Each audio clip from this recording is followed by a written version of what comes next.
오늘의 묵상 한 장은 사사기 19장입니다. 오늘 또 생명의 말씀과 기도의 능력으로 천국을 실감하는 은혜가 있기를 원합니다.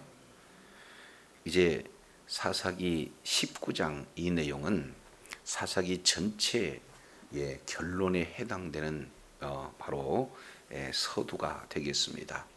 이제 사사기 결론은 19장부터 21장까지 이중적으로 사사기의 결론이 소개가 되고 있는데, 그중 우리가 이미 살펴본 17장, 18장 이 내용은 첫 번째 결론이에요. 얼마나 시대적으로 이제 종교적 타락이 있는가, 여기에 미가와 그리고 미가 집에서 이제 개인 재상이 됐던 레위인이 동일하게 우상 숭배를 하는 그런 내용들이 17장 그리고 18장 종교적인 그런 타락상에 대해서 말씀을 하고 있다면, 오늘 읽어본 19장과 21장 이 내용은 도덕적으로 얼마나 타락됐는가 하는 이 내용이 소개가 되고 있어요. 그래서 이스라엘 전체와 그리고 베냐민 사이에 이제는 동족 상잔의 비극을 이를 갖게 하는 사실 원인 제공이 오늘 19장 이런 내용을 통해서 살펴볼 수가 있습니다. 자, 우리가 이제 지난 시간 이 동일하게 결론에 해당되는 가장 중심부에 누가 있느냐, 레위인이 있어요. 그래서 이제 미가 집에서 개인 제사장으로서 우상을 숭배하는 바로 그 주력의 레위인이 있는데, 그 레위인이 누군가를 이미 마지막 18장 하반절 내용을 통해서 슬며시 공개하고 있는 그런 내용들이 소개가 되고 있죠. 자, 먼저 레위인의 정체를 살펴보면 30절입니다. 18장 30절, 단 자손이 자기들을 위하여 그 새긴 신상을 세웠고 모세의 손자요 게르솜의 아들인 요나단과 그의 자손은 단 지파의 제사장이 되어 그 땅 백성이 사로잡히는 날까지 이르렀더라. 이렇게 지금 표현을 하고 있습니다. 결국 이제 이런 아론, 그것도 제사장, 그리고 또 뭡니까, 이 모세의 손자, 지금 손자가 단 지파의 그런 어떤 제사장이 되었다라는 사실을 지금 공개적으로 이렇게 말하고 있습니다. 그렇게 유명한 그런 가문의 레위인조차도 어떻게 됐습니까? 이제 우상 숭배에 이렇게 가담하는데 가장 우선적으로 진행했던 그런 잘하는 것을 소개하고 있어요. 그런데 19장부터 21장 도덕적인 타락, 이곳에도 누가 개입이 되고 있느냐, 레위인이 개입이 되고 있습니다. 19장 1절, 이스라엘에 왕이 없을 그때에 에브라임 산지 구석에 거류하는 어떤 누가 레위 사람이 유다 베들레헴에서 첩을 맞이하였더니, 이렇게 지금 표현하고 있습니다. 바로 이 도덕적 타락 이 내용 속에서도 지금 레위인이 등장하고 있어요. 자, 이 내용을 보면은 19장부터 21장 전체가 하나의 바로 수미 쌍관법으로 이렇게 기록이 되고 있어요. 자, 19장 1절 이 내용을 통해서 보면 이스라엘에 뭐가 없다고 그래요? 왕이 없다. 그리고 마지막 21장 25절 이 내용을 통해서 살펴보면은 마지막 역시 마찬가지로 뭐가 없다고 그래요? 그때 이스라엘에 왕이 없으므로. 그러니까 크게 19장과 21장 전체를 괄호로 이렇게 감싸 안고 있는데, 그 괄호 안의 내용이 어떤 내용입니까? 바로 이 하나의 한 여인을 이렇게 집단적으로 성폭행하고 그리고 죽이는, 그래서 그 결과로 동족 상잔의 비극을 이렇게 갖게 하는 그 도덕적으로 얼마나 타락되었는가 하는 내용을 그 안에 왕이 없으므로 그 안에 지금 감싸고 있어요. 그러니까 왜 이런 일이 일어났습니까? 왕이 없으므로. 근데 사실 따지고 보면은 왕이 없는 겁니까? 이 이스라엘의 진정한 왕은 여호와 하나님이세요. 그런데 하나님의 통치를 거부하고 하나님의 자리에서 인간들이 자기가 스스로 왕이 되고 자기 소견에 옳은 대로 행했던 그 시절이기 때문에 이런 사사기 전형의 그러한 종교적 타락뿐만 아니라 도덕적 타락이 이렇게 이루어졌다라는 시대적인 상황을 잘 설명을 하고 있습니다. 그 중에 바로 두 가지 에피소드가 있는데 그 첫 번째 내용은 이제 17장, 18장 이 내용을 통해서 우리가 이미 살펴봤어요. 이렇게 미가 가정을 중심으로 해서 신상이 세워져 우상 숭배를 하는 그런 이야기가 소개가 되고 있다면 여기서는요, 자, 한 레위인이 지금 등장하고 있습니다. 자, 이 등장한 레위 사람은 유다 베들레헴에서 뭐 했어요? 첩을 맞이했다. 그런데 지금 사는 장소는 어디예요? 9절 19장 1절 내용을 보니까 에브라임 산지, 그것도 구석에서 거류하고 있다. 지금 이렇게 표현하고 있습니다. 그러면 에브라임 지역과 그리고 이 유다 베들레헴 지역은 거리가 상당한 거리예요. 그런데 이 유다 베들레헴에서 첩을 취해 가지고 에브라임 산지에서 이렇게 거류하고 있는데 그것도 구석. 그러니까 레위인이 첩을 이렇게 맞이했다는 것은 결국에 떳떳한 일이 못 되니까, 그래서 사실은 사람들이 가장 많이 사는 그 중심에서 레위인은 지도자로 어떻게 합니까? 제사를 드리는 일에, 그리고 율법을 가르치는 일에 이제 지도자로서 사역을 감당해야 된다면은 바로 멀리 외진 곳에서 살 이유가 없다는 거죠. 그러니까 외진 곳에 사는 이 내용은 사람들의 시선을 피해서 살았다라고 이렇게 볼 수밖에 없는 그런 어떤 내용이 되어집니다. 자, 그런데 잠깐 이 내용을 살펴보면은 레위 사람이 첩을 이렇게 취했다라고 하는데 사실은 한 사람의 첩이 아니에요. 요 원문 이 내용을 통해서 보면은 아내를 취했다라고 했을 때 아내는 이샤라는 이 단어를 써요.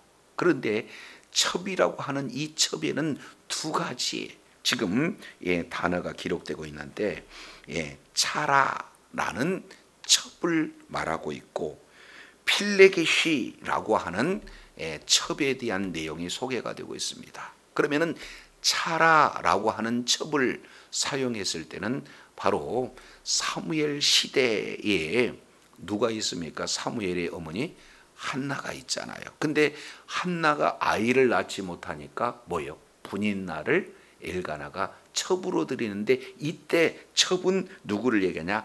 차라라는 이 단어를 써요. 그러니까 여기서 첩은 아이를 낳지 못한 그런 어떤 가정의 아이를 낳기 위해서 첩을 드리는 경우를 이렇게 표현하고 있습니다. 근데 오늘 이 19장 2절에 나와 있는 이 첩은 필레게시라고 하는 첩을 써요.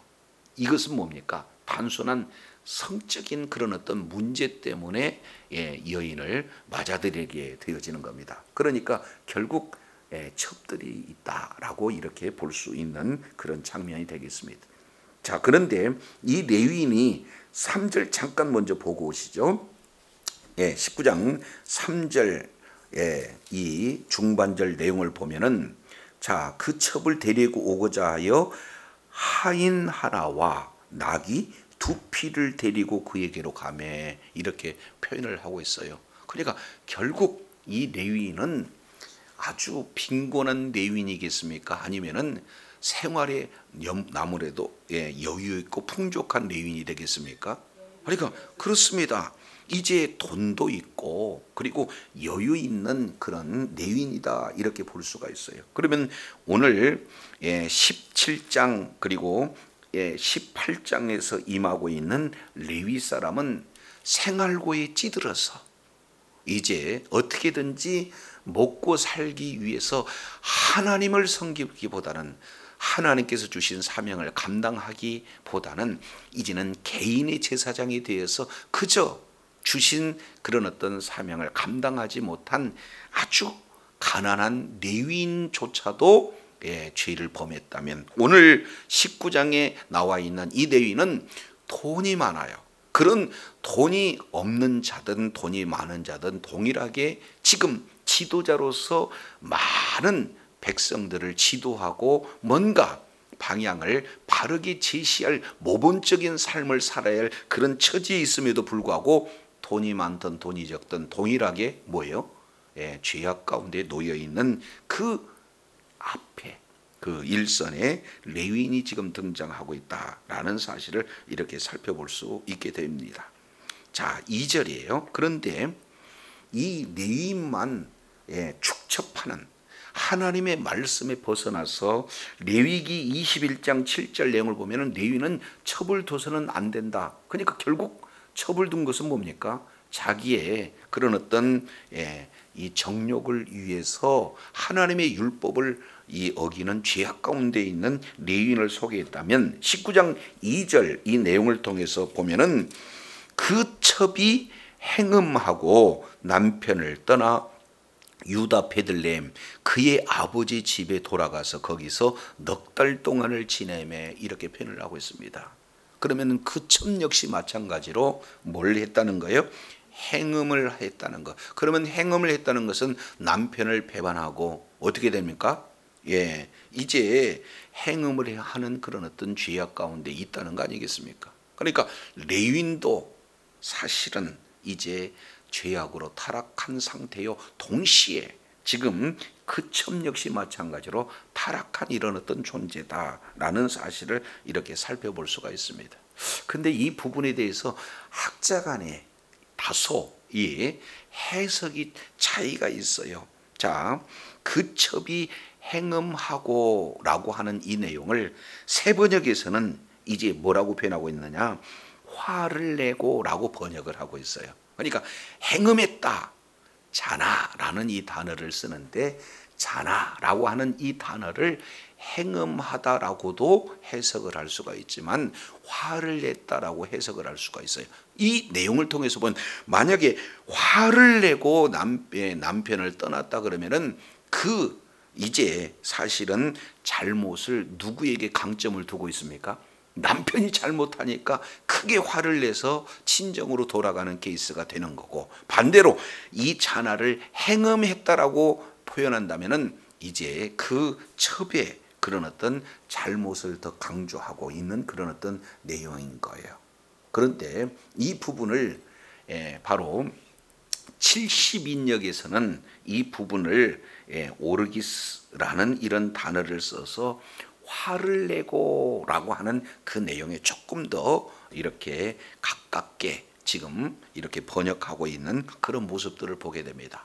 자, 그러면은 이 내용을 보면 그러면 첩은 이런 죄악이 없다고 할 수 있겠는가? 그렇지는 않아요. 그러니까 학자들의 그런 어떤 표현을 보면은 이때 첩은 굉장히 나이가 어리다라는 그런 측면이에요. 그러니까 나이가 많은 레위인과 나이가 적은 그런 어떤 첩 사이에서 이렇게 화를 내고 갔다 하는 그 내용은 그 배경 자체가 이미 행음하고 화를 내고 갔다라고 이렇게 해석해도 큰 문제가 없는 그런 장면이에요. 그래서 이제는 레위인도 율법에서 벗어나고, 그리고 그 첩도 역시 마찬가지로 이런 뭡니까? 율법에서 벗어난 그런 전형적인 타락한 그런 모습을 이렇게 보여주고 있습니다. 근데 문제는요, 3절이에요.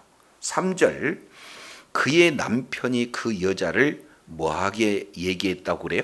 다정하게 얘기했다. 그러니까 잘못된 그 이런 말씀에서 벗어난 이 죄악의 상태라면 책망해야 옳음에도 불구하고 책망하지 않고 뭐요? 다정하게 얘기했다라고 이렇게 표현하고 있습니다. 죄를 죄로 바로 이렇게 알고 지적하는 그런 모습은 온데간데 없이 죄를 짓고도 사실은 죄를 책망하지 않고 오히려 다정하게 말하고 그를 데려오고자 했다. 목적은요, 자기의 그런 어떤 정욕을 채구해서 오로지 데리고 오는 그런 어떤 목적을 가지고 지금 다가서는 그 레위 남편을 우리가 볼 수가 있습니다. 자, 그래서 하인 한 사람 그리고 나귀 2마리를 데리고 그에게로 갔습니다. 근데 여자도 보세요.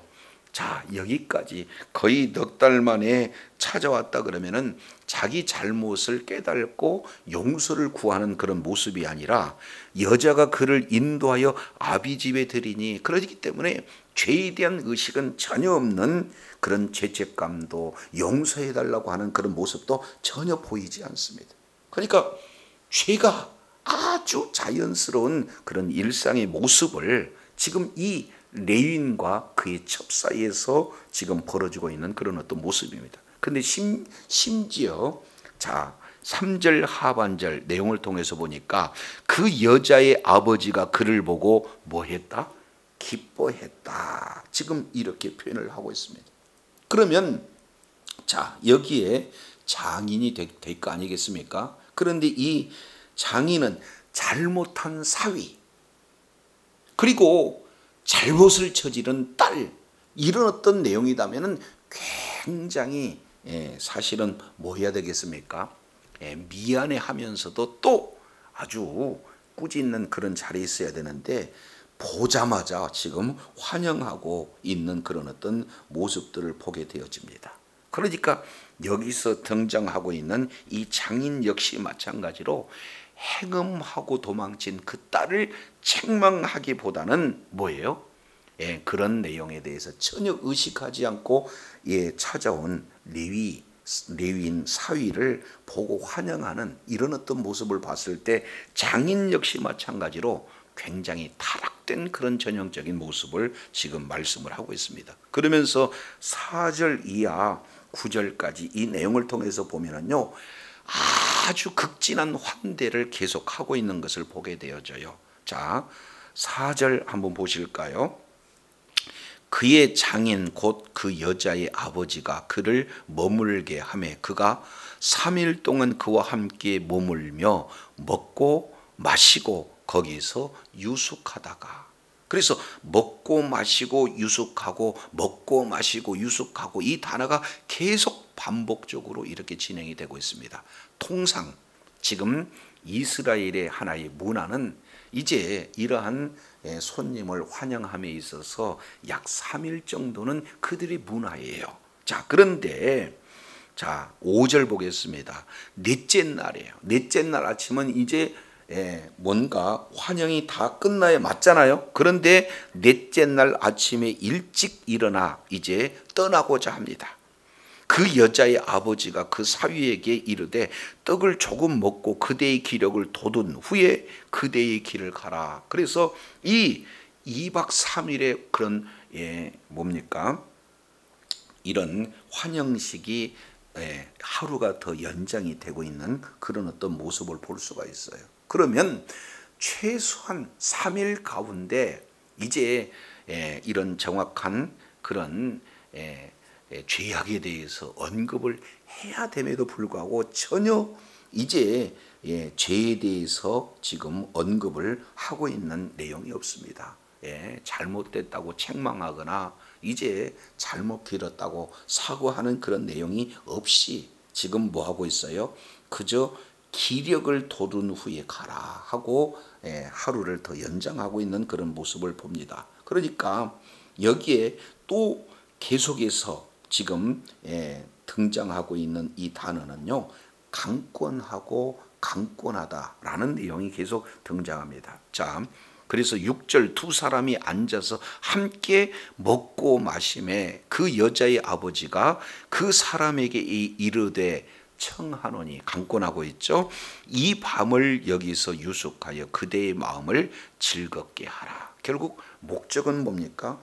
마음을 즐겁게 하기 위해서 먹고 마시고 지금 유숙하고 있는 이런 모습이에요. 이 내용을 예수님께서는 마태복음 24장 이하 내용을 통해서 보면은 지금 사사시대나 예수님 당시나 오늘날 우리의 모습 가운데 내용을 통해서 보면은 모두가 다 이제 죄에 둔감해요. 오로지 뭐예요? 먹고 마시고 마음을 즐겁게 하는 이런 예수님이 다시 오신 것에 대한 그런 감각을 전혀 잃어버리는 그런 시대의 상을 우리 주님께서 지적하고 있는 그런 어떤 모습을 보게 됩니다. 그래서 죄에 대한 책망도 죄에 대한 회개도 용서도 전혀 없이 오로지 이런 마음을 즐겁게 하는 그 시간이 계속해서 연장되고 있다. 그래서 결국 8절 내용을 보니까 다섯째 날 아침에 일찍 일어나 떠나고자 하매 지금 이렇게 말하고 있어요. 그래서 그 여자 아버지가 또 뭐라고 그래요?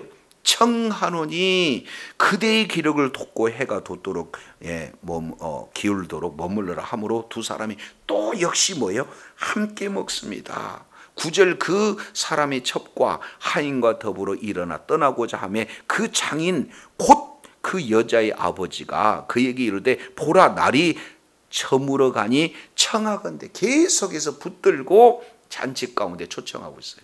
자, 그러면 지금 며칠이 지난 겁니까? 5일이 지났어요. 그러면 5일 동안 일하지 않고 잔치를 하는 정도의 그러한 장인의 가정 내용을 보면 못 사는 가정 같습니까? 뭔가 이렇게 잔치를 오랫동안 지속해서도 먹을 수 있는 풍성한 가정이라고 볼 수가 있습니까? 풍성하죠? 자, 그러면은 이 첩의 아버지 이 내용을 통해서 보면은 아니 잘 사는데도 불구하고 멀쩡한 딸을 이런 사실은 성적인 만족을 줄 수 있는 그러한 첩으로 보냈다. 이것은 사실은 온전한 그런 어떤 사고의 영역이 아니다라는 사실을 이렇게 살펴볼 수 있게 되어집니다.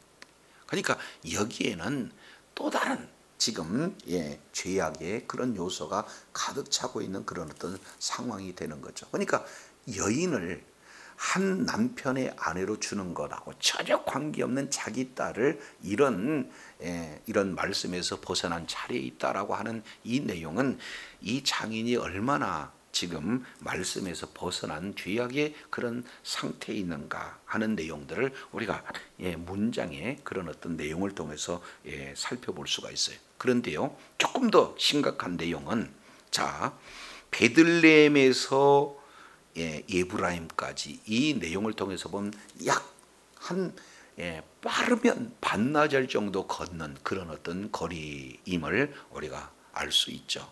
그러면은 한번 보세요. 안식일을 다 지키고 난 이후에 이 아침에 일찍 출발하게 되어지면은 반나절이 되어지는 거고, 그잖아요. 그러면은 하루 이틀 3일, 그죠? 그리고 두 번 이렇게 붙잡았습니다. 그러면은 4일 5일. 그러면은 그 다음 날이 뭐가 되는 겁니까? 안식일이에요. 그러면은 레위 제사장은 안식일을 준비해야 할 바로 지도자입니다. 그잖아요. 그런데도 끝까지 최소한 가장 늦게 머무른다 할지라도 다섯째 날의 오전에는 떠나야 돼요. 그래야 안식일을 준비할 수 있는데 오후에 떠나게 되면 또 하루를 유숙하게 되기 때문에 안식일을 준비할 수 있는 겨를이 없게 되어지는 거예요. 그렇잖아요. 그런데도 끝까지 이 장인은 붙들고 지금 먹고 마시고 유숙하고 마음의 즐거워하자 오직 하나님 앞에 제사를 드리고 하는 그런 의식은 여기서 찾아볼 수가 없다라는 것을 이렇게 볼 수가 있어요. 동시에 레위인 역시 마찬가지로 아니 내일이면 안식일인데 붙잡는다고 거기서 같이 이런 마음을 즐겁게 하는 이 내용은 얼마나 지도자가 지금 타락된 모습인가 하는 내용들을 잘 지금 나타내 보여주고 있다라는 사실을 보게 되어집니다. 자, 그런데요 10절 내용을 보면은 자, 그 시대적인 그런 배경을 잘 설명하고 있습니다. 그 사람이 다시 밤을 지내고자 하지 아니하여 이제 서두른 거죠. 일어나서 떠납니다. 그래서 여부스 맞은편에 이르렀으니 여부스는 곧 예루살렘이라 안장지은 낙이 2마리와 첩이 그와 함께 하였더라. 그러니까 늦게 지금 이렇게 떠나는 그런 어떤 상태가 되어지는 거예요. 그래서 약 이 거리가 한 5km 정도로 이렇게 보게 되어집니다. 자, 그래서 자 이제 11절 보세요. 11절 이 내용을 보면은 레위인의 그 중심이 잘 이렇게 표현이 되고 있는데 11절, 12절 내용을 보니까 그들이 여부스에 가까이 갔을 때 해가 지려 하는지라 종이 주인에게 이르되 청하건대 우리가 돌이켜 여부스 사람의 성읍에 들어가서 유숙하십시다. 종이 이제는 정황상 더 늦게 되어지면은 이제 밤이 되기 때문에 어디에서 지금 유숙하자고 그래요? 여부스. 예루살렘이 되기 이전 이방 땅 여부스에 가서 유숙하자 이렇게 제안을 해요. 그랬을 때 12절 대답이 주인이 그에게 이르되 우리가 돌이켜 이스라엘 자손에 속하지 아니한 이방 사람의 성읍으로 들어갈 것이 아니니 기브아로 나가라 하고 또 그 종에게 이르되 우리가 기브아가 아니라 라마 중 한 곳으로 가서 거기서 유숙하자. 결국 레위인 허울만 있는 레위인이잖아요. 하나님의 말씀에 벗어난 레위인이잖아요. 그런데도 외적으로 나타나는 것은 이방인 지역에 가서 유숙할 수가 없다. 지금 이렇게 표현을 하고 있는 내용입니다. 결국 겉과 속이 너무 차이 있는 아주 외식적인 그 전형적인 행동을 지금 레위인이 진행을 하고 있는 것을 보게 되어져요.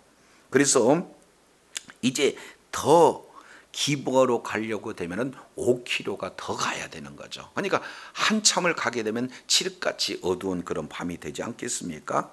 그래서 하인의 말을 거부하고 이제 내가 레위인인데 어떻게 이방인 지역에서 유숙할 수 있겠느냐 해서 이제 더 시간을 걸리는 그런 기브아 거리지 지금 나가고 있는 그런 장면이에요. 그래서 그 결과 14절 보겠습니다.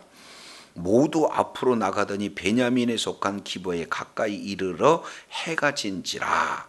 기브아에서 가서 유숙하려고 그리로 돌아가서 성읍 넓은 거리에 앉아 있으나 그를 집으로 영접하여 유숙하게 하는 자가 있다 없다? 없다. 이것은 문화적인 그런 내용으로 나그네를 환대하는 그런 환대법이 그들의 그런 어떤 문화에 크게 자리를 하고 있습니다. 그러니까 한번 생각해 보세요. 이제 레위인도 얼마나 타락됐는가, 그리고 레위인의 첩도 얼마나 타락하고 있는가, 그리고 그 레위인의 장인 바로 이 첩의 아버지도 얼마나 타락되어 있는가를 우리가 이미 살펴봤어요. 그런데 그 시대에 지금 여기에 기브아 베냐민 지파에서 나그네 환대를 해주지 않는 이런 모습을 통해서 보면은 그 시대적인 그런 어떤 상황 속에서 당시 이스라엘의 사회가 얼마나 도덕적으로 타락되고 있는가 하는 이런 전반적인 이런 모습들을 우리가 살펴볼 수가 있습니다. 왜 그래요? 이유는 딱 하나, 왕이 없을 그때라고 이렇게 말씀을 하고 있습니다. 오늘도 마찬가지죠.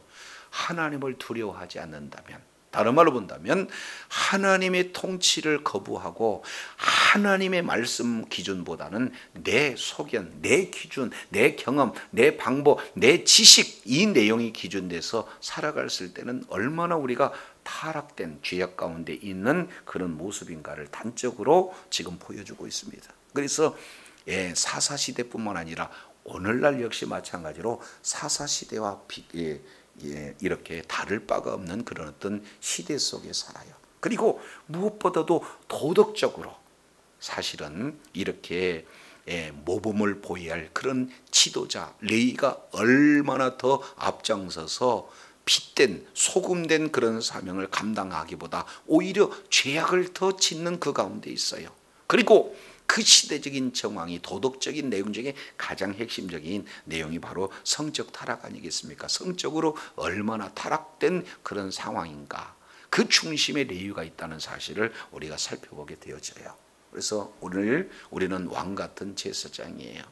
그래서 거룩한 백성으로 우리 주님께서 택한 존재입니다. 그래서 어둠 가운데 거했던 우리를 빛으로 자리를 옮기게 하시는 주님을 찬양하며 주님을 자랑하는 그런 자리에 놓여 있는 우리이기 때문에 이제 우리가 정신 바짝 차리고 정말로 빛과 소금의 사명을 잘 감당해서 이렇게 사사시대 어둠 가운데 있는 우리를 이제 빛의 나라, 하나님의 나라로 옮기신 하나님의 덕을 선포하며 하나님께 영광 돌리는 복된 삶이 우리의 삶의 여정 가운데 핵심지 되어야 될 줄로 믿습니다. 하나님 앞에 끝까지 의로운 병기로 쓰임받고 주님께 영광 돌리는 주의 사랑하는 자녀들이 다 되시기를 예수 이름으로 축원합니다. 하나님 아버지, 오늘도 사사시대 특히 종교적 타락 이후에 얼마나 도덕적으로 타락했는가. 그 중심에 지도자인 레위가 도덕적으로 타락하고 그리고 그 타락의 핵심이 바로 성적인 그런 타락이 있다는 사실을 살펴보게 됩니다. 이제 우리는 왕 같은 제사장으로 우리 하나님의 거룩한 백성으로 택함을 받는 그런 존재이기에 끝까지 이제 왕 대신 주님의 통치를 받고 늘 주님의 인도함을 받을 때 이러한 타락상에서 벗어나가 하나님 나라 가운데로 이끄신 우리 주님을 높이며 찬양하며 이제 주의 하나님의 나라의 증인의 삶을 살게 될 줄로 믿습니다. 끝까지 하나님께 영광 돌리며 의로운 병기로 쓰임받고 주님 앞에 존귀하게 쓰임받는 주의 사랑하는 자녀들 다 되게 하여 주시옵소서. 예수님 이름으로 기도드립니다. 아멘.